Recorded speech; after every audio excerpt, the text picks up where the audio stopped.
पैसा लगा लेते हैं। अकाउंट में बहुत सारे F6 लेजर बना लेते हैं। कैपिटल अकाउंट अंदर कैपिटल जाएगा, पैसा लगा देते हैं।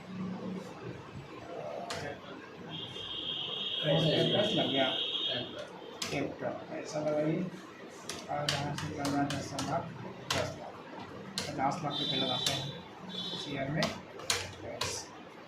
नहीं 50 लाख है तो 25 लाख बैंक में डालते हैं। 25 लाख और फिर बैंक डाल लेते हैं।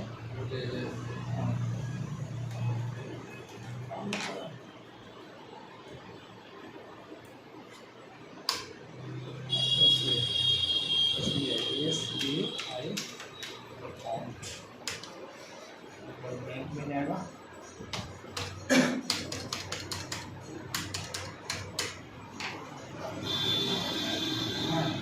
$50,000 में 25,000 कैश हाथ में रख लिए, 25,000 बैंक में जमा करना है। ठीक है,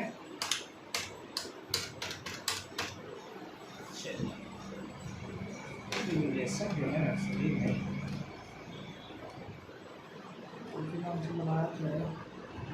F1 में मिलेगा, F1 में मिलेगा, F1 में मिलेगा क्योंकि अकाउंट का काम है। तो किसको ऑन करना है, इसको मेंटेन कॉल सेंटर, इसको यस करना है। दूसरा वाला छोड़ देना है, नीचे वाला के फिर यस करना। ठीक है, कर लिए। स्टेप देखो, जैसे जैसे कहता है वैसे वैसे कर लेगा। वहाँ से कर लिए, उसके बाद गेटवे ऑफ टैली में आएंगे। Maintain call centre, gateway of tally में आने के बाद अकाउंट इन्फो में आएंगे। ये दोनों चीज़ को ऑन जो किए थे यहाँ पर ही आ गया, पहले था ही नहीं था। तो हाँ, एक कैटेगरी बनाना, एक कॉल सेंटर। कैटेगरी क्या होता है, जैसे हम लोग ग्रुप बनाते हैं ना, ग्रुप तो पहले शुरू से बनाते आ रहे हैं। यहाँ भी हमको क्या बनाना है, ग्रुप। क्या चीज़ का ग्रुप बनाना है, तो आप समझ लीजिए कि हम एक कंपनी चला रहे हैं। ठीक है, और हमारी एम्प्लॉय है, सब ग्रुप में बटा हुआ है। कोई है कि टेक्निकल काम खाली करने वाला है, कोई है कि सभी काम करने वाला है, कोई है कि एक ही काम करने वाला है। तो है ना, तो इस प्रकार से हम लोग क्या बांट देंगे, ग्रुप बांट देंगे। जैसे हमारे क्या कंप्यूटर सीखने आता है तो DCA है, ADCA है, MTS वैकेंसी आता है MTS का, मल्टीटास्किंग स्टाफ है ना, मल्टीटास्किंग स्टाफ ग्रुप बना दिए। और फिर बनाते हैं हम सिंगल टास्किंग स्टाफ, एक ही काम करने वाला। सिंगल टास्किंग स्टाफ एक ही काम वो करेगा। चाय पिलाने का काम है तो सिर्फ चाहिए पिलाएगा। ठीक है, टेक्निकल स्टाफ मतलब कि वो जो भी खराबी तराबी रहेगा ना, जिसमें प्रॉब्लम आएगा तो वो सिर्फ वो सही करेगा, है ना। हाँ, बस टेक्निकल स्टाफ है ना। एक है नॉन टेक्निकल स्टाफ, मतलब इस सब से मतलब नहीं है कंप्यूटर वगैरह से। तो हम ऐसे करके हम क्या बनाते हैं, ग्रुप बनाते हैं। ठीक है, अब इस ग्रुप में कौन कौन व्यक्ति है, डिस्प्ले से देख लेते हैं, एडवर्ड से चेंज होता है, तो पहले से ग्रुप पढ़ते आ रहे हैं। अब इस ग्रुप में कौन कौन व्यक्ति है, तो व्यक्ति के मतलब कॉस्ट सेंटर, व्यक्ति का मतलब कॉस्ट सेंटर है ना। यहाँ पे कॉस्ट सेंटर मतलब व्यक्ति। तो मान लीजिए MTS वाले लेते हैं, तो MTS ग्रुप में कितने कॉस्ट सेंटर है, मतलब कितने व्यक्ति है उसका हम लिखेंगे। तो मान लीजिए MK नाम के व्यक्ति है, MK को हुआ कॉस्ट सेंटर हो गया, SK हो गया, हो गया कॉस्ट सेंटर, मतलब जो एम्प्लॉय है वो हो गया कॉस्ट सेंटर।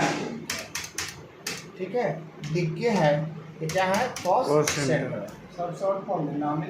हाँ, सबका नाम सुनील कुमार, मोहित कुमार। ठीक है, चलो MTS का 3 को बना लिए। उसी प्रकार हम अगला ग्रुप को बनाते हैं। अगला ग्रुप को बनाने के लिए हम यहाँ से सिलेक्ट कर लेंगे नॉन टेक्निकल स्टाफ। एक के है अशोक कुमार, BK है बाबूलाल कुमार। ठीक है, DK है धर्मेंद्र। DK बना हुआ क्या, बना जी बना हुआ। तो हम बना देंगे दूसरा DK कर लेते हैं, है ना। नाम में यदि एक ही नाम से 2 व्यक्ति है तो कुछ ABC कर लेंगे। ठीक है, उसी प्रकार जितना भी कैटेगरी है, कैटेगरी में स्टाफ है, सबको आप बना सकते हैं। ठीक है, टेक्निकल स्टाफ में जितना व्यक्ति है उसको रख देंगे। क्लियर हो रहा है जी। अच्छा, हम कॉस्ट सेंटर कॉस्ट कैटेगरी समझ गए ना। कैटेगरी का मतलब वही ग्रुप है ना। Technical, non technical, multitasking, single tasking, ठीक है। सेल्समैन, मैनेजिंग डायरेक्टर, ये तो बहुत सारा टाइप आप दे सकते हैं। यहाँ पर सोचना है कि आपके कंपनी में जो है वो क्या क्या मतलब काम होता है, उस टाइप से हम ग्रुप बना लेंगे। क्लियर हो गया जी। चलिए अब हम जाके एंट्री लिखा SALAR, जनरली सैलरी पर ही काम करता है। इनडायरेक्ट एक्सपेंस, इनडायरेक्ट एक्सपेंस, ठीक है। यहाँ पे यदि नो रहेगा तो इसको यस कर लीजिएगा, ठीक है। यहाँ पे ऑलरेडी यस है, लेकिन नो रहता तो हम यहाँ पे यस करते हैं। बना दिए। अब यहाँ पे हम पेमेंट करते हैं, फाउंडेड वाटर A5, ठीक है। पेमेंट में क्या करेंगे, क्या मेरे से यहाँ जा रहा है, सैलरी जा रहा है, सैलरी। मान लिया जाए कि हम 50,000 सैलरी डिस्ट्रीब्यूट किए हैं, 50,000। अब 50,000 किस ग्रुप वाले को मिला है, तो हम दिए हैं MTS वाले ग्रुप को। MTS ग्रुप में अब जौन व्यक्ति है उसको दे दीजिए। अब यहाँ पे हम ये 50,000 सैलरी इसी में बांटना सबको, है ना। मान लीजिए DK की सैलरी 20,000 रुपया आने लगे, 20,000 रुपया, ठीक है। अगला व्यक्ति हम इसमें कौन है, MK, इसका मान लिया 15,000 सैलरी है तो 15,000 रुपया, ठीक है। बाकी इसका कितना बचेगा, समझ में आ गया जी। इसको कितना पैसा मिला भाई सब क्लियर। एंटर मारिए, एंटर मारिए। 80,000 में यहाँ पर पहुँच कर दीजिएगा कैश, ठीक है।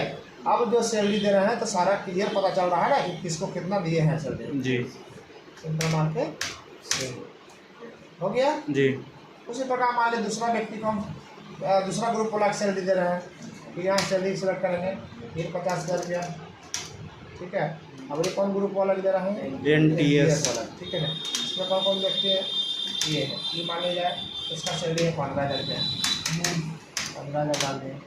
इसका सैलरी है 25,000, इसका सैलरी है जितना बच गया, ठीक है जी। जितना सैलरी जाएगा उसी में सबको बांटना, जिसका जिसका जितना सैलरी है इतना मार के। अब हो गया क्लियर जी। अब हम पे स्लिप एक होता है कि भाई मेरा कितना सैलरी बना है, क्या है ना है। पार्टिकुलर व्यक्ति को मांगता है कि मेरा स्लिप दीजिए, तो उसको देने के लिए हम क्या करेंगे, डिस्प्ले में जाएंगे, ये आपको खोजना होगा, ठीक है ना। डिस्प्ले में, ठीक है। और रिसीप्ट ऑब्लिक पेमेंट, इसमें आइए चेक करना पड़ेगा कहाँ पे है, नहीं इसमें ये बुक में देखिए,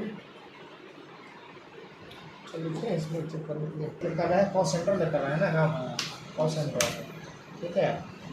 अब हम कैटेगरी यदि करते हैं तो कैटेगरी वाला दिखाएगा, हम कॉल सेंटर सिलेक्ट करते हैं, किसका देना है, MK का खाली देखना है ना। ये यहाँ अब जिसको देना है उसको देख लीजिए, किसका देखना है, किसका देखना है, जिसका देखना है हम DK के देखना है तो DK पर मार देंगे, तो एंटर मार देंगे, ये सारा आपका सिर्फ किसको दिखाएगा, DK पे दिखाएगा, है ना। हालांकि पूरा दिखाएगा, वाउचर तो पूरा एक ही में है तो पूरा वाउचर एक दिखाएगा, लेकिन आप स्पेशल DK के देखना चाहते हैं तो आप यहाँ पे देख सकते हैं कि DK का कितना पेमेंट हुआ है, 20,000 रुपया। इसी प्रकार आप दूसरा व्यक्ति को देखना चाहते हैं इसका कितना पेमेंट हुआ है, यहाँ पार्टिकुलर एक व्यक्ति का आप ऐसे करके देख सकते हैं। क्लियर हो गया जी।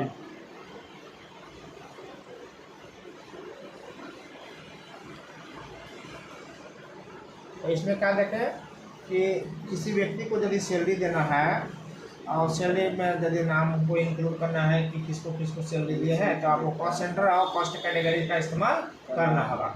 कॉस्ट सेंटर का मतलब गया एम्प्लॉई और कैटेगरी मतलब ग्रुप हो गया। क्लियर हो गया।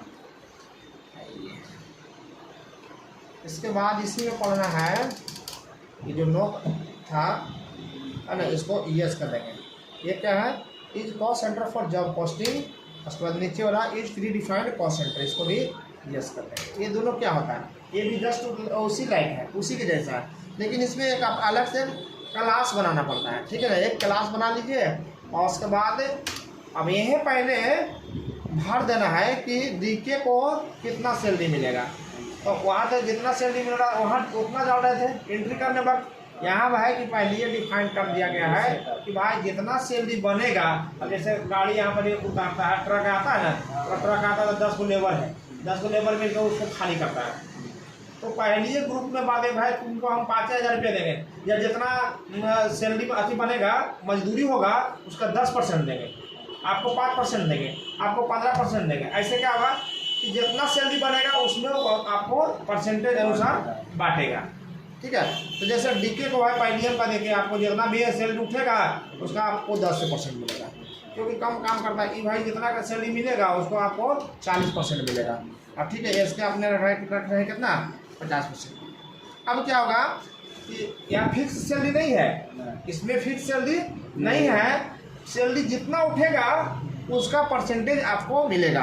मान लिया 10,000 सैलरी उठ रहा है या 50,000 सैलरी उठ रहा है, तो 50,000 का 10% कितना होगा 5,000 रुपया होगा। तो डी को कितना मिलेगा 5,000 रुपया। एम के कितना मिलेगा, जितना सैलरी हुआ है उसका 40% मिल रहा है ना। तो 50 का 40% कितना 5 20,000 रुपया होगा ना, 20,000 रुपया होगा। इस ढंग से पहले डिफाइन कर दिया जाता है। ठीक है, इसको हम सेव करके रख देते हैं, ये सेव हो गया। अब जब हम एंट्री करने लगेंगे तो वहाँ हमको बांटना उठाना है, जैसे बांट रहे थे वहाँ हमको बांटना नहीं है। अकाउंटिंग बहुत है, F5 से खाली यहाँ सेलेक्ट करना पड़ेगा। क्लास कौन क्लास था, क्लास A था, है ना। कौन दे रहे हैं भाई, सैलरी दे रहे हैं, सैलरी दे रहे हैं। चलिए हम 50,000 रुपया सैलरी दे रहे हैं। ठीक है, अब यार में पैसा किसको कितना सैलरी मिला अभी यहाँ पर पता चल रहा है नहीं। सबको बट गया सैलरी, इनका मानिए इनका मानिए इनका मानिए सेम। अब सबका बट गया, कैसे चेक करेंगे तो यही पेजर पे ये पेजर देखो क्लास ये आया है। डी को कितना था 10% था तो मिला 5,000 रुपया, इसका था 40% तो 20,000 मिला, बाकी जो बच रहा था इसको मिला जी। ठीक है जी। तो प्री डिफाइंड कॉस्ट सेंटर का मतलब था, प्री मतलब पहले, डिफाइंड मतलब डिफाइन करना, कॉस्ट सेंटर मतलब कि जितना भी कहने का मतलब है कि आपको जितना भी सैलरी मिलेगा पहले डिसाइड कर दिया जाता है, परसेंटेज अमाउंट दे दिया जाता है। भाई इतना जितना सैलरी मिलेगा उसको इतना परसेंट आपको मिलेगा, इतना परसेंट आपको मिलेगा, इतना परसेंट है। यहाँ पे जब पेमेंट करने लगते हैं ना, यहाँ पे हमको डिस्ट्रीब्यूट करने की जरूरत नहीं रहता। जो एमटीएस ग्रुप में आएगा सैलरी उसी का परसेंट। हाँ, जो एमटीएस ग्रुप में रहे, जिस जो ग्रुप को बनाइएगा, हम एमटीएस ग्रुप को बनाए थे, एमटीएस वाला मिल रहा है। ठीक है, अब जैसे दूसरा देखिए,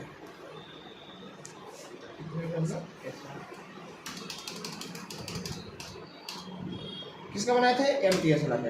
हम चलो क्लास कर देते हैं बी, यहाँ पर क्लास कर देते हैं बी, और यहाँ पर क्या करते हैं नॉन टेक। एमटीएस वाला तो बना ही देते हैं, एमटीएस क्लास को ए में रखें, एमटीएस क्लास बी में रखें। इसमें जो जो व्यक्ति है इसको डालिए, इसको मिलेगा मान लीजिए 30%, इसको मिलेगा 40%, इसको मिलेगा, बाकी जो बच रहा है कितना मिला। ठीक है ना जी, बांट दिए।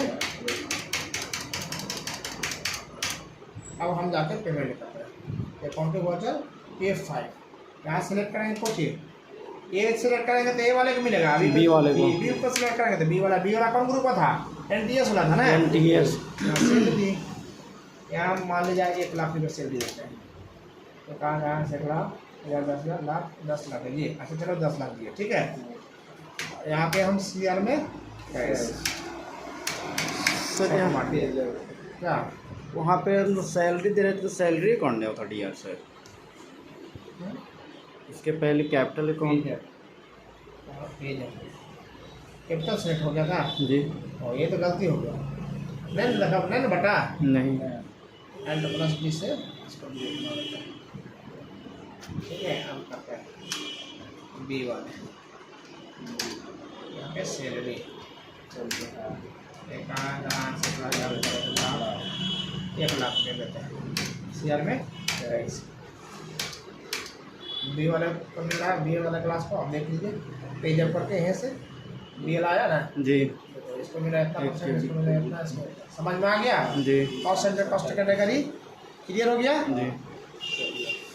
ये सब प्रैक्टिस पर डिपेंड करता है, जैसे मैथ प्रैक्टिस पर डिपेंड करता है उसी प्रकार यहाँ भी प्रैक्टिस, अभी बताएं बाद में भूल जाइएगा, इसलिए बार बार आपको इसको करते रहना है।